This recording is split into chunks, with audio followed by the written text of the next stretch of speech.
Hello, your favorite idiot here. So while acting like a maniac and trying to film another episode of Why Was This Person Trending and Why Should You Care, sadly, my laptop was acting up. I'm just filming this video. Just look at that bullshit that I have to do. I mean, I'm already struggling and I have to do this shit. You know, I want to work on my, sorry for the dirty screen, but I've been fucking shaking and I want to work on this. But look, it says connected. While trying to fix this, I took a break by breaking my diet. And while during my nutritional downfall, I decided to binge some Netflix. My neighbor's Netflix to be more specific, which they clearly forgot I still have.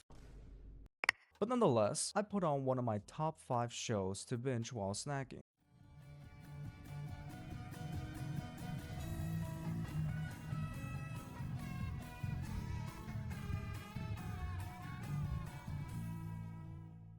Now, being top 5 of all time may seem like a stretch because of some obvious flaws like the laugh track, you know, when they just laugh uncontrollably and it just makes jokes unfunny in general, you know, like in almost every sitcom that has it. Or, no, wait. Wait, no, I get it. Finish making up excuses. No. It's the piece of shit of ending.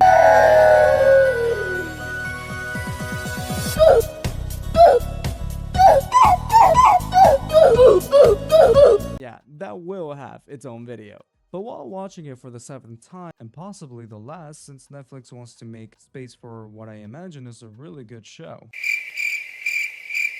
Oh. Well, while rewatching, I realized something. These characters suck. And I don't mean like, oh, they suck as if they're written poorly. As a matter of fact, I think the character development is really actually excellent, incredible. Some of the best character development that I've seen in shows in general. Skipping the last few episodes of season 9. I mean, they suck as human beings. Like, I would not want them to be my friends. Generally, I would prefer Sheldon Cooper to be my friend. Yeah, and this series will be the proof of why. Starting with Lily Aldrin, the most hated main character of the show. Her story begins by being abandoned by her father for a big part of her childhood. Daddy, Yeah? you missed my ballet recital. Yes, sweetie, but look, I just put the finishing touches on my new hit board game, Tijuana Slumlord. Doesn't reappear until years later. Hey, princess. I brought diseases. And at first it was just kid stuff, you know, like terrorizing people. Lily coming! But I like to think that while she was bullying people and later emphasizing as just a phase, same thing my middle school bully told me at a party years later when we met again. Oh, it was just a phase. You know what's just not gonna phase apart, Mark? My fucking scar. The scar you left me, the 24 stitches I had to get because of your ass. I digress. Her first taste of manipulation was the gas situation. Much? No, it wasn't me, it was her. Oh, as if, Cesar. More like gasser. Gasser, gasser, gasser, No. gasser. I'm on the baseball team. I'm cool. Gasser. Making this poor kid change schools, and from then on, her manipulation resurfaced. Before I continue, let me clarify something about Lily. Lily is described by the group, especially Marshall, I don't know. Homegirl is pretty diabolical. If there is a plan that'll get us out of this, it's somewhere inside this butter churn. that she is basically like Johann Lil Bird from Monster. She can come up with ideas or plans that take time, and by the time you realize it, it's already too late. Season 1, episode 17. Marshall was acting like his colleagues so he could fit in better. And yes, Marshall was acting like a big douche, Worth every penny, bro. and that attitude did need to change. Except later in the episode, he becomes serious again and confesses he's doing all of this so their family can have an incredible future, and especially so she can continue her passion. Painting. Yes, this will come up often, but Lily tells him she doesn't need any of that. She just wants big. Pack it. Aw, we're even making this video. That's so cute. Except, just a few episodes later, she starts to freak out, which is valid. Everyone freaks out before their wedding. But what not everyone does is realize the whole thing is a mistake a month before getting married. I'm sorry, I just need to do this before settling down forever. Keep in mind, this is a relationship 9 years in the making. Now, it could have been 20 years in the making, and if you still want to move on, that's totally valid.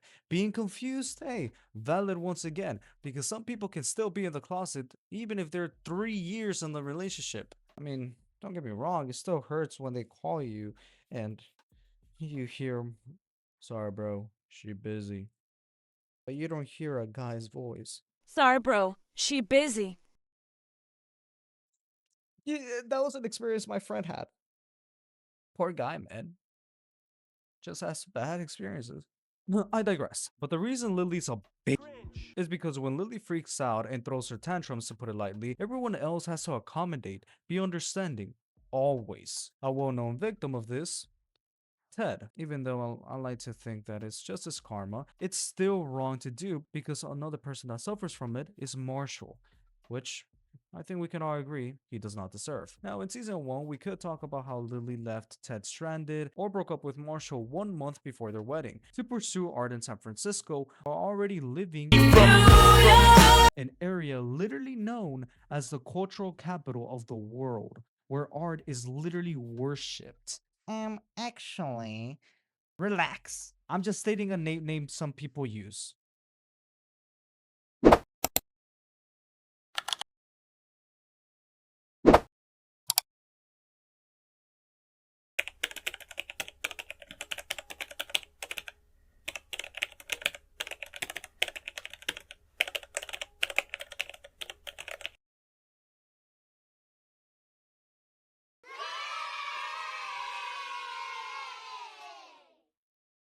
Point is, art is heavily praised there.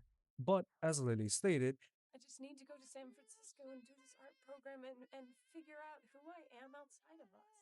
even after all of that, I could have still been like, you know what, move past it. It's the past. Marshall forgave her, and Marshall clearly needs her. But then came season 2, episode 11, Lily Steals Christmas.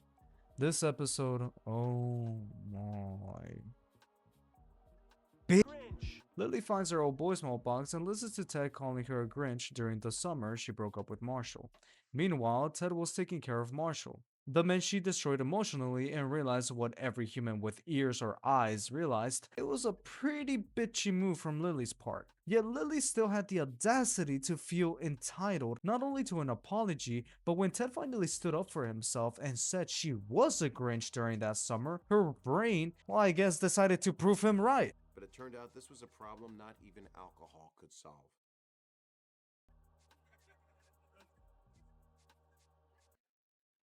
She stole Christmas. To be more specific, she stole Marshall's Christmas surprise, knowing damn well that Marshall, her husband, was the one looking forward to it the most. The husband she selfishly left 1 month before the wedding and crawled back, literally, when she realized she wasn't going to make it as an artist. To say this is art.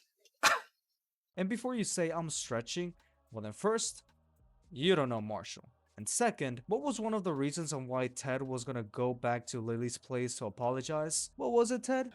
Marshall gets home in 3 hours. He's gonna show up. No Lily, no Winter Wonderland. Oh, yeah. Thank you, Ted. Even then, after Ted goes to her apartment and apologizes, puts his feelings out there, tells her how hurtful her actions were towards him since they've also been best friends for the same amount, 9 years. Instead of talking about it, she focuses on one word. One word. She negates all of his feelings, makes him sacrifice himself so Marshall can have a good Christmas. Even then, Lily doesn't feel any sympathy. She's chirpy, happy, like her best friend didn't just leave upset to a place Ted didn't want to go. But then finally, Lily decides she was wrong, only because of the present Marshall got her with Ted's help. After everything Lily had already done, you would hope the pattern stops, but it doesn't. Season 3, Episode 7. Look at me. If you really think that English is my first language, at this point, it's your fault, okay? As I was saying, this is where one of Lily's biggest flaws resurfaces, and it's not played as a small mistake, it's a fundamental issue about honesty, responsibility, and the foundation of her marriage. Marshall and Lily decide they want to buy an apartment together. They're married, they're planning a future. This is a major milestone. But during the loan process, Marshall finds out the truth Lily had been hiding. Lily isn't just bad with money, she is in serious debt. Years of credit card overspending, ignored bills, and maxed out cards, all hidden from Marshall. Oh, how do you know that it was years of worked up debt? You know, Marshall, the graduate from a top law school, that is at least tens of thousands of dollars in debt. And that's the least. And this is his face when seeing Lily's debt. And look, the problem here is that she didn't tell him. She kept it from him, even while they were planning a life, while discussing finances, while looking at apartments, while making long-term commitments together. This isn't something small. This is something you owe your partner transparency on. And what makes it worse is that she only admits the full extent of her debt once the bank forces the truth out. Oh my god. Marshall, there's something I have to tell you, and I want you to hear it from me first.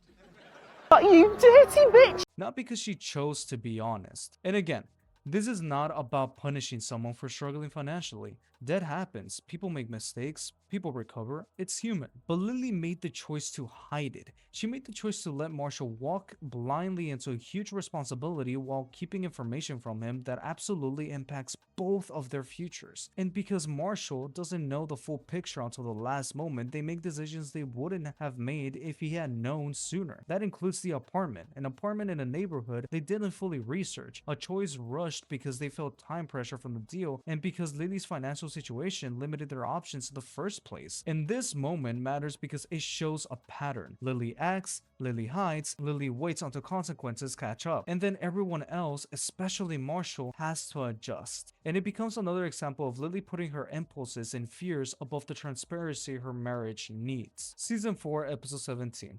The front porch. Up to this point, Lily has already shown patterns of lying, hiding things, and manipulating situations when they get uncomfortable for her. But season 4 is where one of her most defining traits becomes undeniable. This is the episode where Lily admits something that completely recontextualizes. Yeah, I did just use a big word. If you don't understand it, look it up. Where was I? Oh yeah.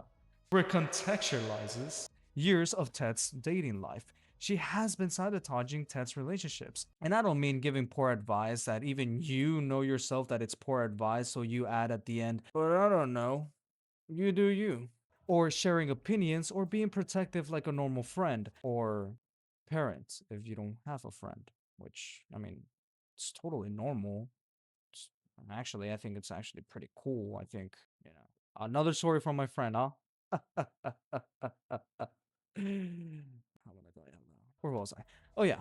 No, Lily went out of her way to end relationships Ted was in, actively, intentionally, and secretly. She confesses she planted the evidence, created misunderstandings, and manipulated Ted's partners into breaking things off. And all because she didn't think they fit her vision of the future. What she calls the front porch test. For Lily, the question was always, can I imagine sitting on a porch with this person when we're old? And if the answer was no, she would take it upon herself to intervene. Not Ted, not Robin, not Marshall, Lily. And in this episode, Ted finds out that one of the relationships Lily destroyed was with Karen, someone Ted had a long, complicated history with. You might not like Karen.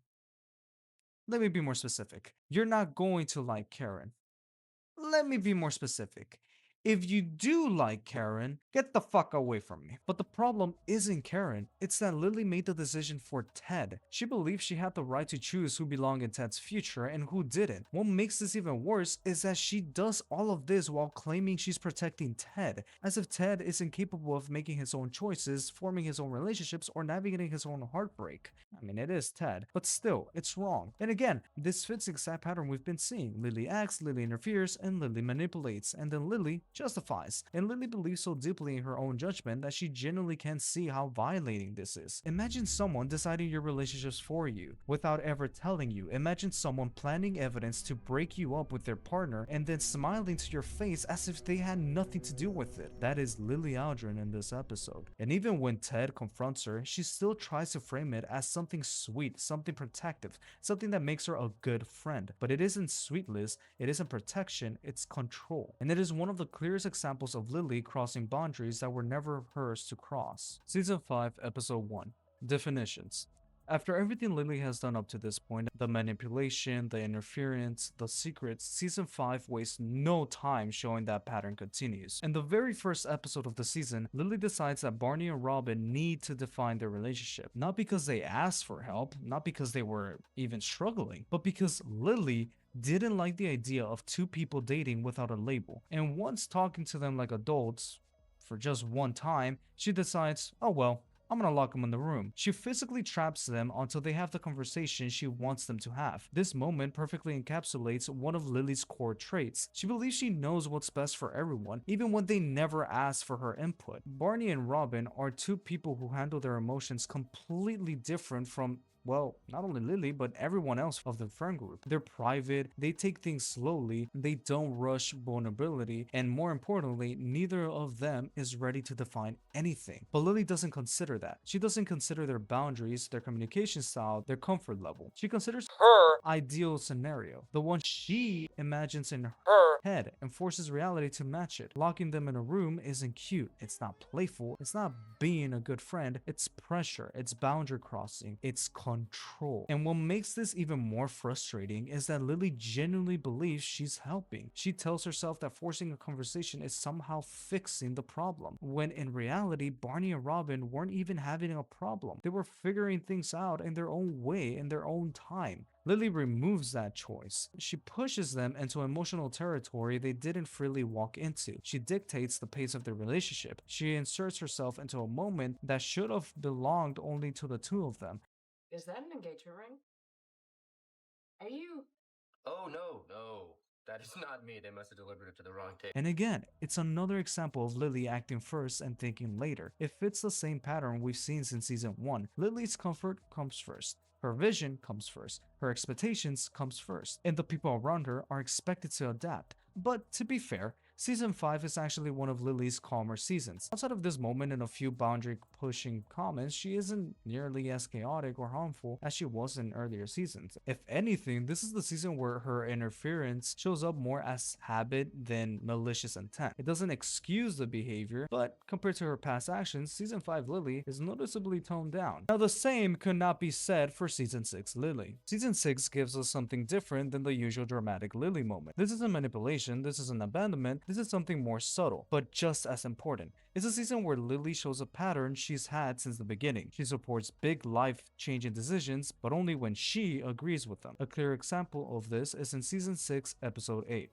Natural history. Marshall finds himself considering his old dream. He starts thinking maybe he should stay at GMB, the corporate job, the steady paycheck, the stability. And for the first time, Lily pushes him the opposite direction. She asks him what college Marshall, the passionate idealistic environmentalist, will think of the men standing here now. She questions why he's suddenly valuing money over purpose. She even challenges him about settling, and in that moment, she's right.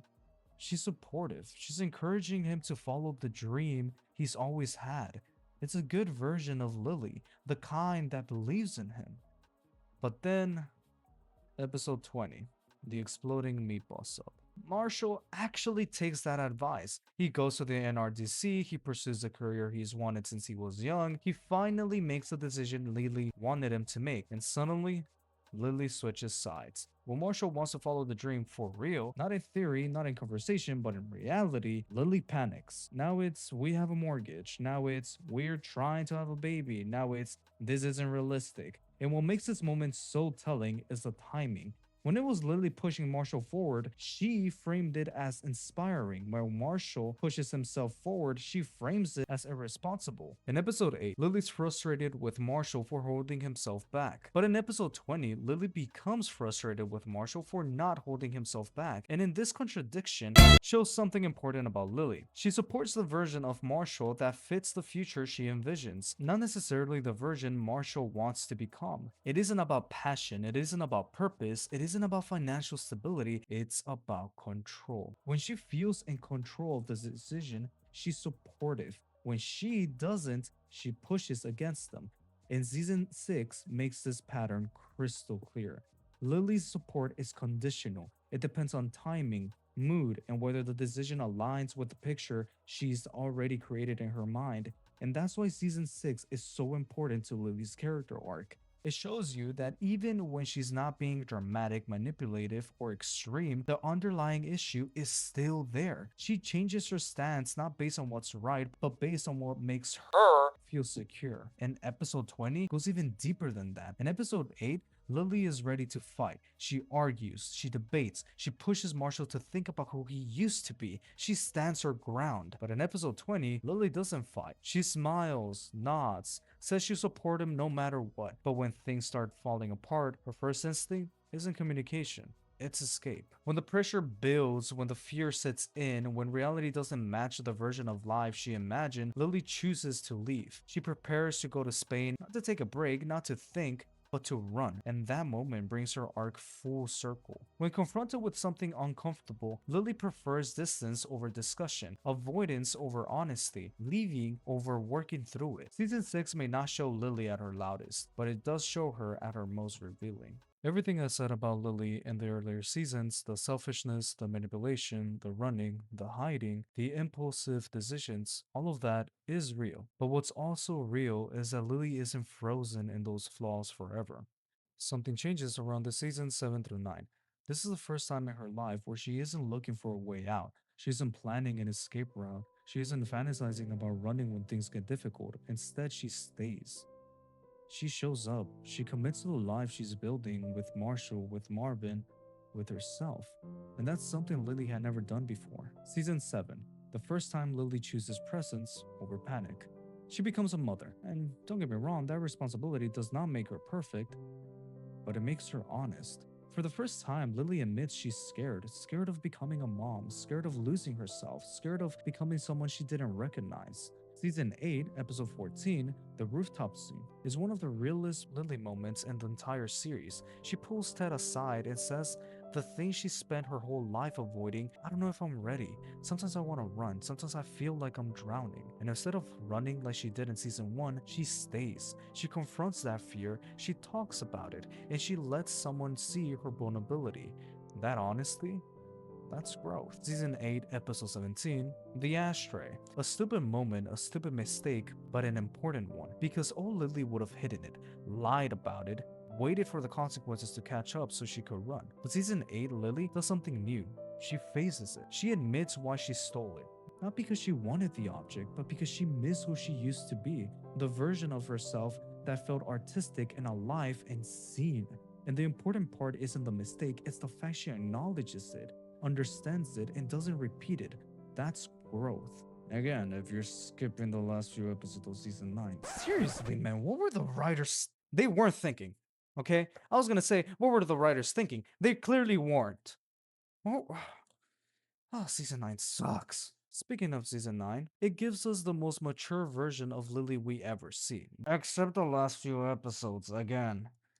This is the season where everything between her and Marshall comes to a head. Dreams, careers, future, identity, fear. And for the first time in their entire relationship, Lily doesn't run. She doesn't pack a bag. She doesn't get on a plane. She doesn't disappear for months. She stays. She argues. She listens. She breaks down. She opens up. Now, don't get me wrong. Season 9 Lily is far from flawless. She still makes mistakes, and so does Marshall. But for the first time ever, they rebuild by talking, not by escaping. She finally chooses communication over control, honesty over fear, presence over panic. And that choice isn't loud, it isn't dramatic, it isn't a big plot twist. It's subtle, human, real. Lily Aldrin is a deeply flawed character. But she's also one of the few characters in the show who genuinely grows. She doesn't erase her mistakes, she learns from them. She doesn't transform into a perfect person, she becomes a better one, little by little, quietly, honestly.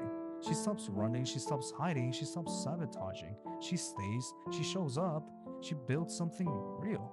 And sometimes that's the most meaningful growth a character can have. And after going through every season, every flaw, every mistake, every bad decision Lily ever made, you might be wondering why any of this matters. Why analyze her this deeply? Why point out her selfishness, her impulsiveness, her chaotic decisions? Because Lily Aldrin is us. Not the perfect parts, not the parts we show online, not the parts we brag about or polish or pretend we are, but the messy parts, the insecure parts, the parts that make mistakes and hurt people without meaning to, the parts that want something bigger but get scared halfway through, the parts that want to run, parts that don't always know who we're supposed to be. Lily is the version of ourselves we don't like looking at, the version we judge in other people but hide in ourselves. And if a character as messy, flawed, inconsistent, impulsive, and frustrating as Lily Aldrin can grow, then maybe we can too. Maybe we're all just trying our best, trying to let go of who we used to be, trying not to repeat the same mistakes, trying to stay when our fear tells us to run. And maybe that's the point.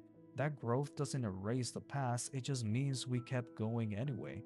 Lily Aldrin isn't perfect, but she's human. And sometimes being human is enough.